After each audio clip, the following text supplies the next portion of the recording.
Hi everyone, बहुत बहुत स्वागत करता हूं मैं आपका कविश आईएएस के एजुकेशनल प्लेटफॉर्म पर। और आज के इस वीडियो लेक्चर में हम लोग डिस्कस करेंगे जीएस पेपर 1 में आए हुए ज्योग्राफी के क्वेश्चंस को और जीएस पेपर 3 में आए हुए एनवायरनमेंट के क्वेश्चंस को। देखिए, यूपीएससी एक बहुत ही प्यारा एग्जाम है और इस एग्जाम में सबसे इंपॉर्टेंट है आपका कनेक्टिविटी होना, यानी आप क्या एक पेपर को दूसरे डिफरेंट सब्जेक्ट्स में कैसे आप मैच कर पाते हो और कैसे डॉट्स को कनेक्ट कर पाते हो। ये एक बहुत ही की एलिमेंट है। तो आइए इसके बारे में अधिक जानते हैं अपने क्वेश्चंस के माध्यम से। तो देखिए, ये है हमारा ज्योग्राफी का इस बार का आया हुआ फर्स्ट क्वेश्चन जो जीएस पेपर 1 में आया था। क्वेश्चन क्या कह रहा है, जरा ध्यान से पढ़िए। How are climate change and the sea level rise affecting the very existence of many island nations, discuss with examples। तो आप जैसा कि देख सकते हैं, ये क्वेश्चन डिस्कस करने को कह रहा है regarding climate change. Climate change के बारे में बात हो रही है, यानी कि अगर हम लोग के इंपॉर्टेंट वर्ड देखें तो वो है क्लाइमेट चेंज, फिर है सी लेवल राइज, और हमारा अगला इंपॉर्टेंट कीवर्ड है आइलैंड नेशंस। इन तीन कीवर्ड्स के ऊपर ये क्वेश्चंस रिवॉल्व कर रहा है। अब आपको पता है कि क्लाइमेट चेंज हमारे फ्यूचर से जुड़ा हुआ चीज है, यूपीएससी तो पूछेगा ही, और यूपीएससी का ये फेवरेट टॉपिक भी है। हर बार इसमें से क्वेश्चंस आते ही आते हैं। क्या होता है क्लाइमेट चेंज? आइए जरा बात करते हैं क्लाइमेट चेंज क्या होता है। तो क्लाइमेट चेंज क्या है? This is basically global rise of temperature. Global rise of temperature यानी हमारे धरती का तापमान बढ़ रहा है, टेम्परेचर बढ़ रहा है। क्यों बढ़ रहा है? Because of human induced activity, यानी ह्यूमन इंड्यूस्ड एक्टिविटीज की वजह से हमारी धरती का तापमान तेजी से बढ़ रहा है। और वो एक्टिविटीज क्या कर रही हैं?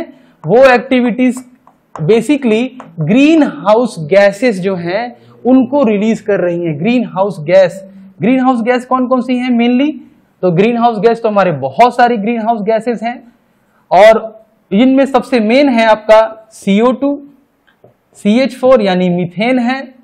फिर आपका इसमें वाटर वेपर भी आ जाता है, वाटर वेपर भी है, और इसके साथ हमारे HFC, CFC एटसेट्रा, ये सारी गैसेस मिलकर के ग्लोबल वार्मिंग कर रही हैं। और ग्लोबल वार्मिंग का परिणाम ये हो रहा है कि बहुत से आइलैंड कंट्रीज जैसे मालदीव्स, किरिबाती, तुवालू, ये सब डूबने की कगार पर हैं। उसी के रेफरेंस लेकर के क्वेश्चन पूछा गया है। जैसे हमारी आइलैंड नेशंस जो हैं जो कि खतरे में है, कौन कौन से आइलैंड नेशंस खतरे में हैं? आप उस क्वेश्चन में बता सकते थे मालदीव्स हैं, आप बता सकते थे कि हमारा जो तुवालू है, एक बहुत छोटा सा देश तुवालू, ये आइलैंड कंट्री है। ऐसे ही किरिबाती, ये सब आइलैंड कंट्रीज हैं और इनकी एग्जिस्टेंस खतरे में है। क्यों खतरे में है? अभी आपको पता होगा कि इंडोनेशिया का जो कैपिटल है जकार्ता, वो डूब रहा है। 40% तो ऑलरेडी वो सिंक हो चुका है, 40% बिलो द लेवल चला गया है, जिसकी वजह से इंडोनेशिया का नया राजधानी नुसंतारा बनाया जा रहा है। तो उसको लेकर के ये क्वेश्चन था, और ये सब कुछ हो रहा है सी लेवल राइज की वजह से। अब ये सी लेवल राइज क्या था? तो क्वेश्चन में आपको सीधे सीधे बताना था कि क्लाइमेट चेंज जब हो रहा है तो ग्लोबल वार्मिंग हो रहा है। ग्लोबल वार्मिंग की वजह से आइस कैप और ग्लेशियर्स दोनों पिघलेंगे, आइस कैप्स और ग्लेशियर्स दोनों पिघलेंगे, और इसकी वजह से सी लेवल राइज होगा, और सी लेवल राइज होगा तो ये आइलैंड नेशंस डूब जाएंगे। तो सिंपल ये क्वेश्चन ये बताने की कोशिश कर रहा था कि हम लोग क्लाइमेट चेंज को टैकल करना कितना इंपॉर्टेंट है और कैसे हमारे जो छोटे छोटे आइलैंड कंट्रीज हैं उनकी एग्जिस्टेंस खतरे में है। आइए नेक्स्ट क्वेश्चन की तरफ चलते हैं। नेक्स्ट क्वेश्चन कह रहा है, what are non farm primary activities and how are these activities related to the physiographic features in India? Discuss with suitable examples। तो देखिए, पहली बात इस क्वेश्चन में जो कीवर्ड है वो है हमारा non farming activities. Non farming primary activities की बात कर रहा है। नॉन फार्म प्राइमरी एक्टिविटीज क्या होता है? नॉन फार्म प्राइमरी एक्टिविटीज आपको इंट्रोडक्शन में पहले उसको एक्सप्लेन करना पड़ेगा, और फिर उसके बाद हमारा ये पूछा गया है कि इंडिया के कॉन्टेक्स्ट में फिजियोग्राफिक फीचर्स ऑफ इंडिया, जो इंडिया का फिजियोग्राफिक फीचर्स है, जैसे आपको पता है कि इंडिया खुद भी बहुत सारे फिजियोग्राफिक डिविजन्स में डिवाइडेड है। तो अगर मैं बात करूं इस क्वेश्चन के बारे में, तो देखिए, अगर एक स्मॉल हम लोगों ने मैप बनाते हैं इंडिया का, और इंडिया के मैप बना करके देखते हैं कि ये नॉन फार्मिंग एक्टिविटीज क्या है और कैसे ये इंडिया के फिजियोग्राफिक डिविजन्स यानी फिजियोग्राफिक रीजन्स से प्रभावित है। तो देखिए, पहली बात तो नॉन फार्म एक्टिविटीज क्या क्या होती हैं? ये वो एक्टिविटीज हैं जो डायरेक्टली एग्रीकल्चर से रिलेटेड नहीं है। यानी क्या क्या आएगा इसके अंदर? इसके अंदर आ जाएगा पीसी कल्चर, इसके अंदर आ जाएगा फॉरेस्ट्री आ जाएगा, इसके अंदर आ जाएगा आपका, इसके अंदर आपका हॉर्टिकल्चर भी आ जाएगा, इसके अंदर आपका आ जाएगा माइनिंग एंड क्वेरिंग। ये सब एक्टिविटीज जो हैं, इसके अंदर आपका पास्चुरलिज्म आ जाएगा। ये सब आपका एक्टिविटीज कहलाती हैं नॉन फार्म प्राइमरी एक्टिविटीज। अब ये भारत के ज्योग्राफी से कैसे डिपेंडेंट है, आइए इसको देखिए। और इस तरह के क्वेश्चंस में आपको नॉन फार्म प्राइमरी एक्टिविटीज को समझाने के बाद आपको एक छोटा सा मैप बनाना चाहिए इंडिया का, और साथ में दिखाना चाहिए कि कैसे ज्योग्राफिकल डिविजन्स में इसका बहुत बड़ा रोल है। जैसे देखिए, ये हमारा जो इलाका है ये बेसिकली हमारा हिमालयी क्षेत्र है, यानी हिमालय का रीजन है। अब हिमालय का रीजन है तो आपको मालूम है कि यहाँ पर रग्ड टेरेन है, हिल्स हैं, तो यहाँ पर किस तरह की एक्टिविटीज होंगी? फार्मिंग तो नहीं हो सकती, तो क्या हो सकता है यहाँ पर? यहाँ पर आपका हो सकता है सबसे इंपॉर्टेंट फॉरेस्ट्री हो सकता है, जो कि बहुत ही इंपॉर्टेंट रोल प्ले करेगा। कैसे फॉरेस्ट्री होगा? क्योंकि देखो यहाँ पे मिलेंगे कोनीफेरस ट्रीज, और कोनीफेरस ट्रीज में एक ट्री है बहुत ही इंपॉर्टेंट। वैसे तो बहुत सारे ट्रीज हैं, बट एक ट्री है chir pine. This tree is highly economically valuable tree. तो यहां पर ट्रीज का, टिम्बर का प्रोडक्शन का हमारा इस्तेमाल हो सकता है। और क्या हो सकता है यहाँ पे? और क्या ऐसी चीजें हैं जो कि नॉन फार्म प्राइमरी एक्टिविटीज हैं? Like rearing animals.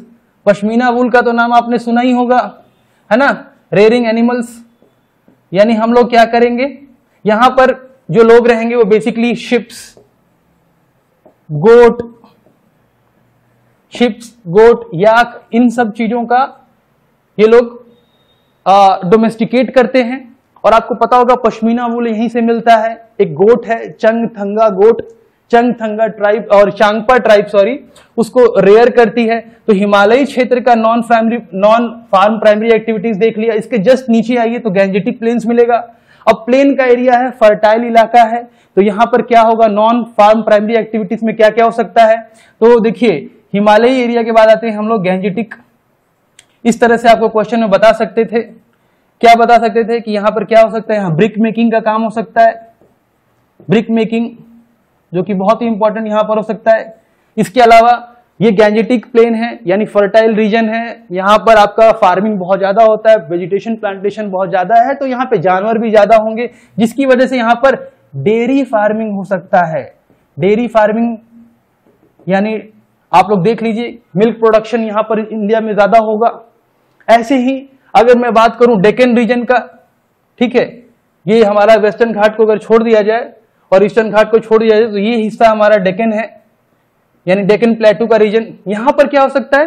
ये देखिए, ये प्लेटू रीजन है, यानी कि यहाँ का जो मेन चीजें होगी वो होगी माइनिंग। और माइनिंग किसका? मिनरल्स का। तो मिनरल्स एक्सट्रैक्शन यहां पर हो सकता है, mining activity, extraction of minerals, है ना, गोल्ड वगैरह, जैसे कोलार गोल्ड फील्ड्स यहां पर लोकेटेड है, वो हो सकता है। सेमी एरिड और एरिड रीजन में क्या हो सकता है? सेमी एरिड और एरिड रीजन में पास्चुरलिज्म हो सकता है। इस तरह से इस क्वेश्चन को हम लोग एड्रेस कर सकते थे और बता सकते थे। ये क्वेश्चन हमारे इंडिया के ज्योग्राफिक रीजन से बहुत ज्यादा प्रभावित था। ठीक है, अब हम लोग बात करते हैं अपने नेक्स्ट क्वेश्चन के बारे में, और ये क्वेश्चन देखते हैं। बहुत ही अच्छा क्वेश्चन है ये। और ये क्वेश्चन बोल रहा है कि explain briefly the ecological and economical benefit of solar energy generation with suitable example. अब आपको पता है कि क्लाइमेट चेंज हो रहा है, फॉसिल फ्यूल्स जो है हमारे आने वाले फ्यूचर के लिए खतरा है। इसको लेकर के हमारे देश और दुनिया में बहुत सारे कन्वेंशंस, ग्लोबल कन्वेंशंस हो रहे हैं। तो देखिए, यहां पर सबसे बड़ा कीवर्ड है हमारा सोलर एनर्जी जनरेशन। क्यों सोलर एनर्जी जनरेशन चाहिए हम लोगों को? ताकि हमको इकोलॉजी को भी बेनिफिट पहुंचाना है और इकोनॉमी को भी बेनिफिट पहुंचाना है। इंडिया के रिस्पेक्ट में बहुत इंपॉर्टेंट है ये, इसीलिए क्वेश्चन ये यूपीएससी ने पूछा है। अब इसमें देखिए, कनेक्टिविटी को देखिए, कितने अच्छे से हम लोग कनेक्ट कर सकते हैं सोलर एनर्जी को इकोनॉमिक्स से भी और इन्वायरमेंट से भी। सोलर एनर्जी का अगर प्रोडक्शन बढ़ेगा आप खुद सोचो कि अगर सोलर एनर्जी जो है अगर वो बढ़ेगा तो क्या होगा।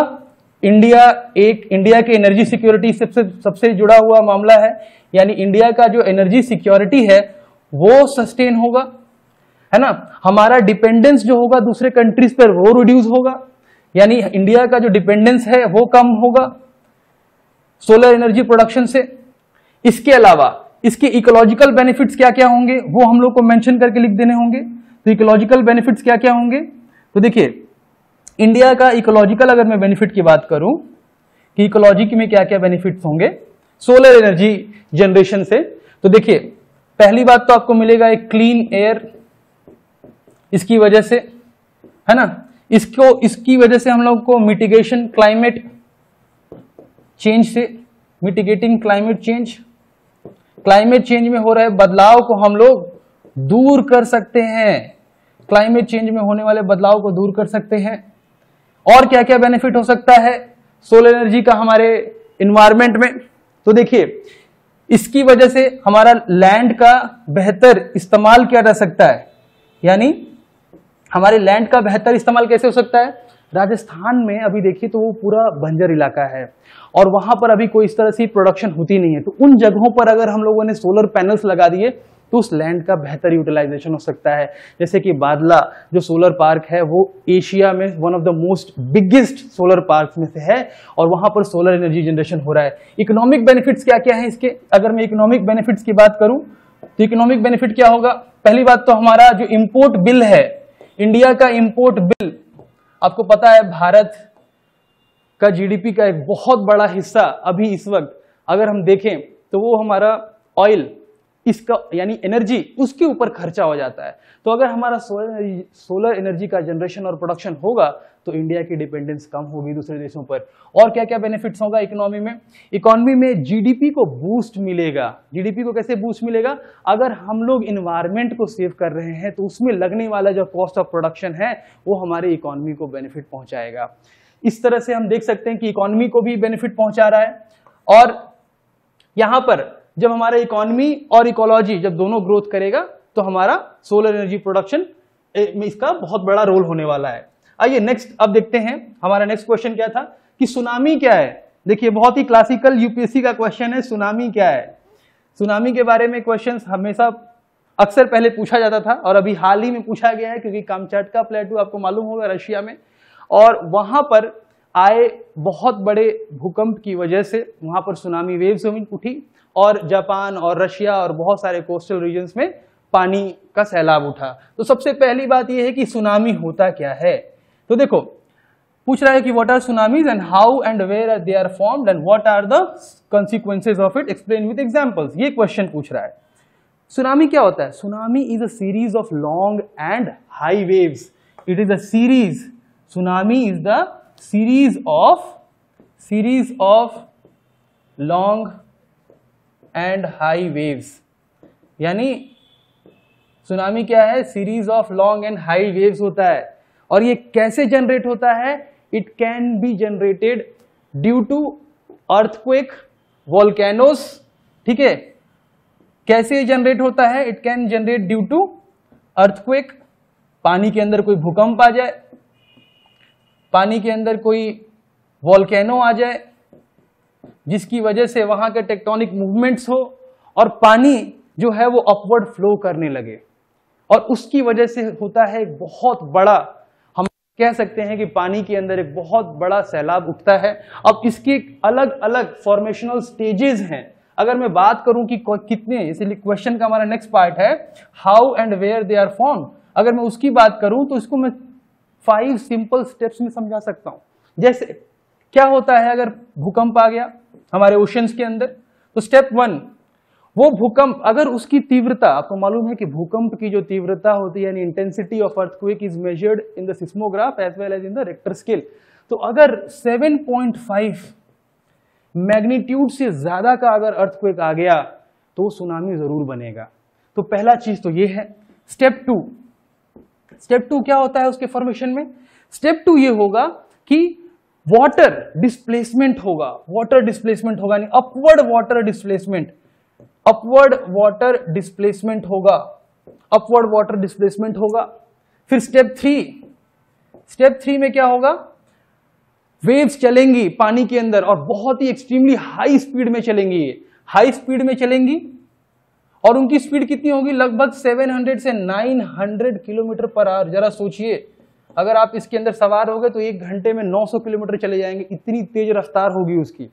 फिर step 4, arrival at the coast, ठीक है, यानी शैलो कोस्ट पे जब पहुंचेगी ये, शैलो कोस्ट पे जब पहुंचती है ना, उस समय इसकी एनर्जी जो है वो क्या हो जाती है, क्योंकि शैलो है, डेप्थनेस कम है, डेप्थनेस कम होने की वजह से उस वेव का, यानी अगर सुनामी जो इस तरह के वेव्स में बह रही थी, अभी तक इसका वेव्स का जो एम्पलीट्यूड था वो कम था, लेकिन शैलो में क्योंकि पानी कम है और जमीन वहां पर ज्यादा है, इस वजह से इसकी पिच बढ़ जाएगी और बड़ी बड़ी लहरें उठेंगी। और स्टेप नंबर 5 होगा विच इज डिस्ट्रक्शन, तबाही, और बहुत ही ज्यादा डिस्ट्रक्टिव माहौल हो जाएगा। जैसा कि आपको मालूम है, सुनामी जब आया था इंडिया में, एग्जाम्पल्स की बात कर रहा है तो आप लोग इजीली बता सकते थे 2004 में आया हुआ सुनामी, जिसने 14 कंट्रीज को प्रभावित किया था और तबाह किया था, भारत भी उनमें से एक देश था। और अभी मैंने आपको जैसे क्वेश्चन के स्टार्टिंग में बताया कि अभी हाल ही में आए हुए जो कामचाटका प्लेटू है रशिया के पास, वहां पर आए हुए एक भूकंप की वजह से सुनामी की घटनाएं सामने आई थी, जिसकी वजह से एक क्वेश्चन पूछा गया है। तो आइए अब हम लोग नेक्स्ट क्वेश्चन में चलते हैं, विच इज,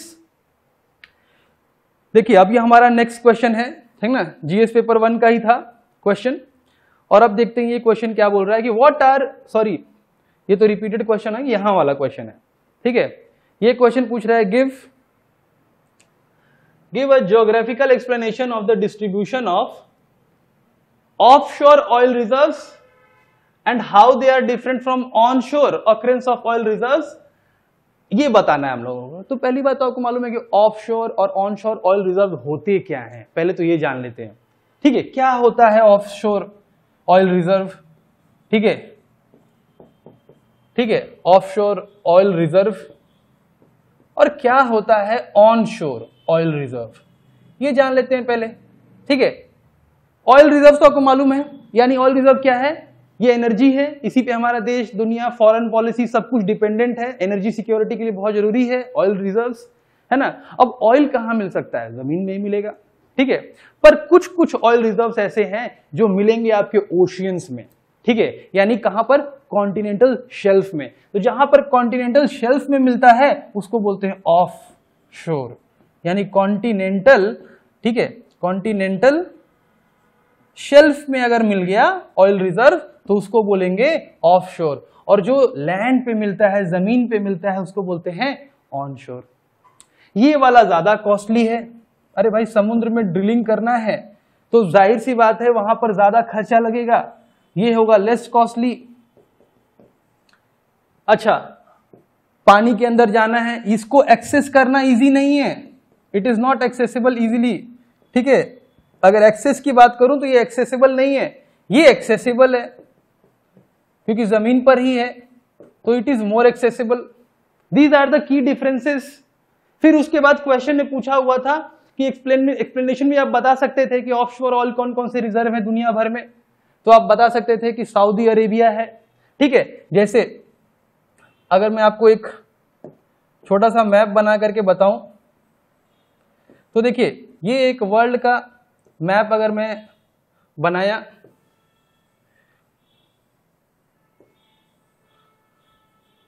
तो देखिए,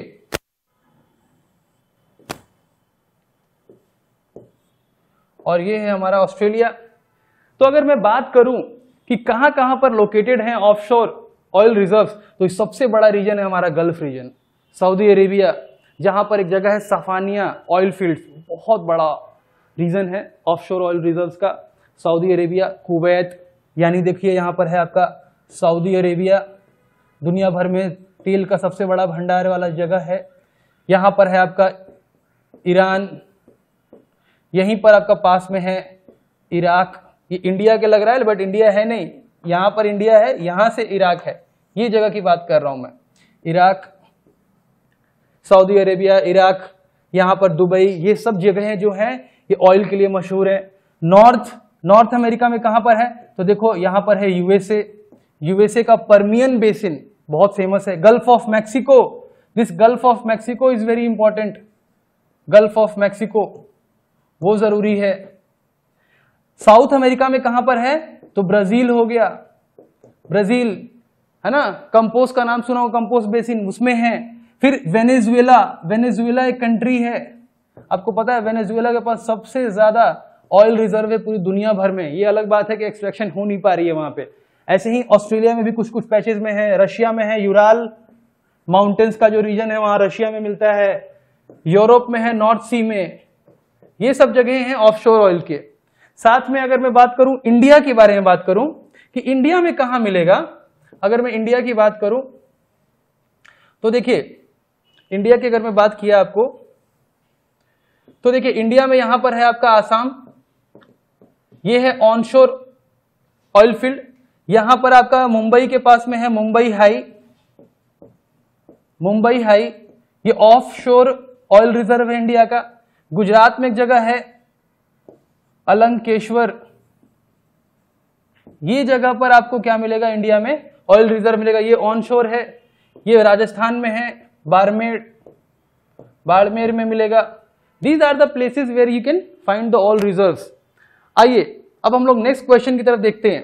नेक्स्ट क्वेश्चन है discuss the changes in shape and size of the continent and ocean basins of the planet takes place due to the tectonic movement of the crustal masses.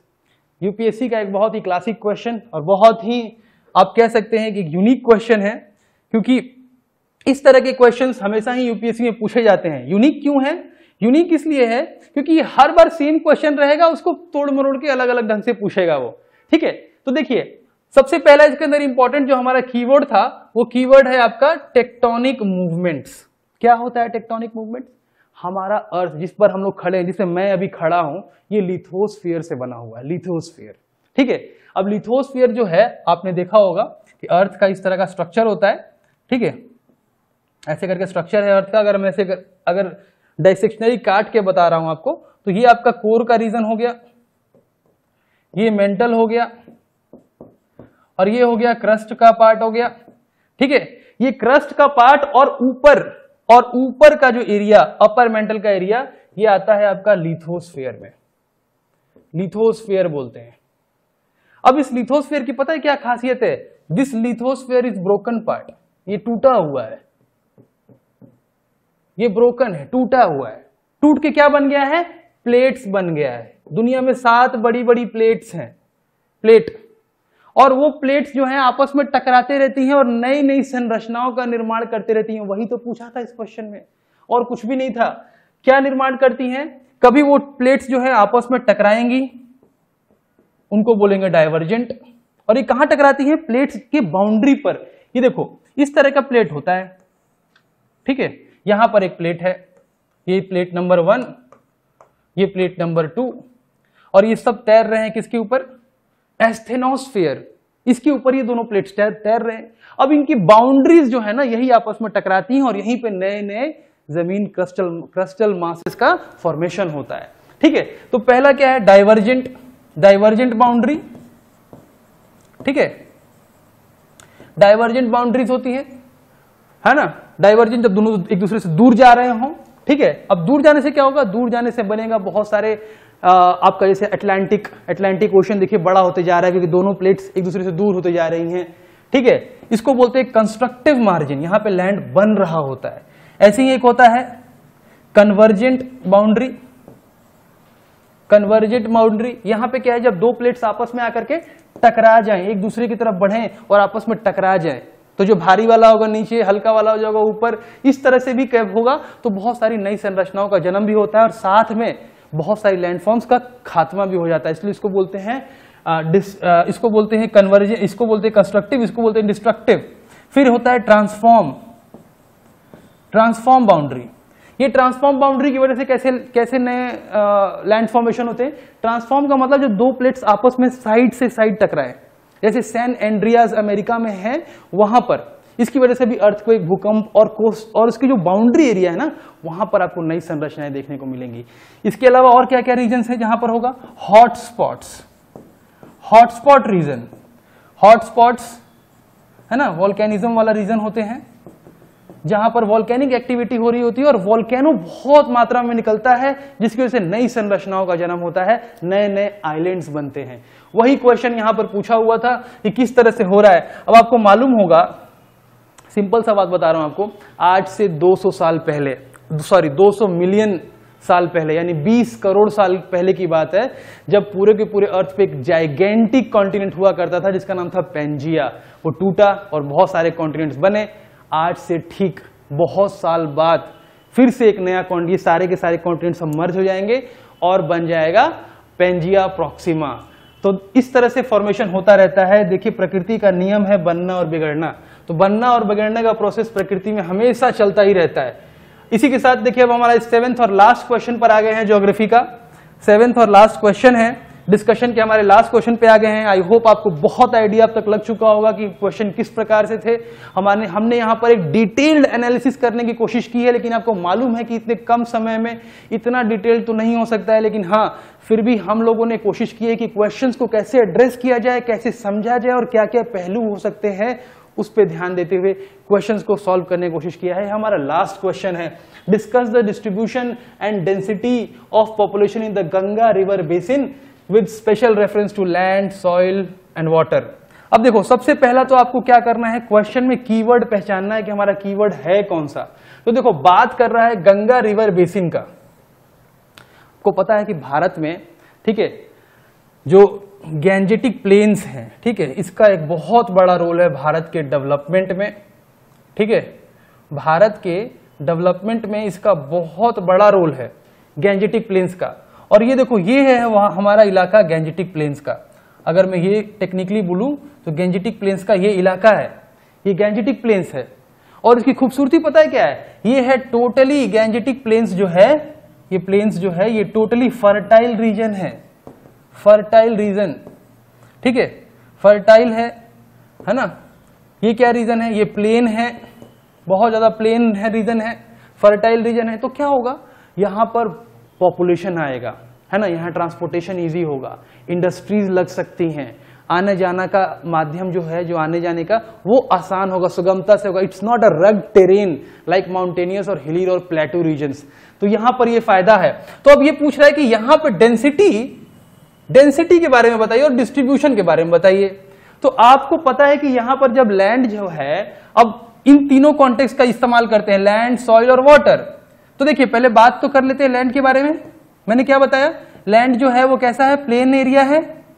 Plain area है तो population बिल्कुल बढ़ेगा, transportation easy, है ना, industry लगना easy, तो ये सब चीजों की वजह से वहां पे पॉपुलेशन बढ़ेगा। फिर उसके बाद सॉइल, सॉइल है यहाँ का alluvial soil, one of the most fertile soil, one of the most fertile soil. ठीक है, कुछ भी हो सकता है, राइस, वीट, शुगर केन, कुछ भी उगाना चाहते हो यहाँ पे उग जाएगा। इसीलिए देखना, यहां पर आपको हमेशा से शुरू से ही आप कह सकते हो कि ये इंडिया का ब्रेड एंड बास्केट वाला रीजन है, बहुत ही इंपॉर्टेंट रीजन। फिर वाटर। अब देखो, एक आदमी को रहने के लिए जिंदगी में क्या क्या चाहिए, ठीक है, अगर उसको खेती करना है तो उसमें पानी का तो एसेंशियल रोल है ही।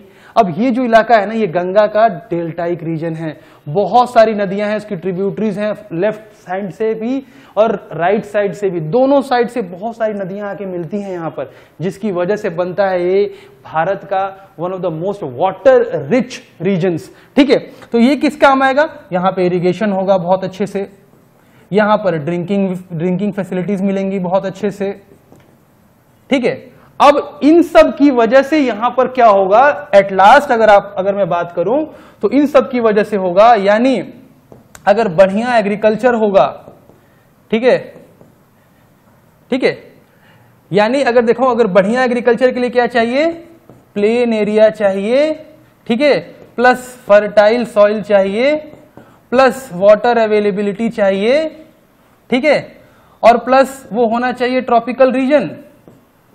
ठीक है, ट्रॉपिकल रीजन हो तो देखो वहां पर क्या होगा, अच्छी खेती होगी, और अच्छी खेती यानी एग्रीकल्चर होगी तो वहां पर क्या मिलेगा, प्रॉस्पेरिटी आएगी, और प्रॉस्पेरिटी आएगी तो क्या होगा, वहां पर पॉपुलेशन बढ़ेगा। और उसी का नतीजा है कि यहाँ के जितने भी रीजन्स हैं, यानी गैंजेटिक प्लेन्स वाला UP, Bihar, West Bengal, population density बहुत ज्यादा। यूपी अपने आप में खुद एक देश है, इतनी आबादी है कि उसको उठा के यूरोप पे पटक दिया, यूरोप खत्म हो जाएगा, इतना बड़ा देश आबादी वाला। इसके अलावा बिहार आप देख सकते हो कि सबसे ज्यादा पॉपुलेशन डेंसिटी में हमारे यहाँ पर सबसे ज्यादा वही है, मोर देन 1100 पर्सन पर स्क्वायर किलोमीटर वहां पे रहते हैं। इवन वेस्ट बंगाल उसका भी 1080 समथिंग है, यानी 1000 से ज्यादा। यूपी खुद इतना डेंस पॉपुलेशन है, तो इसका मेन रीजन यही है हमारा गंगा का रिवर बेसिन। आशा करता हूं आपने बहुत कुछ सीखा होगा इसके अंदर हमारे ज्योग्राफी के डिस्कशन से, और इसी तरह से आप सीखते रहेंगे चीजों को और समझते रहेंगे। बहुत बहुत धन्यवाद।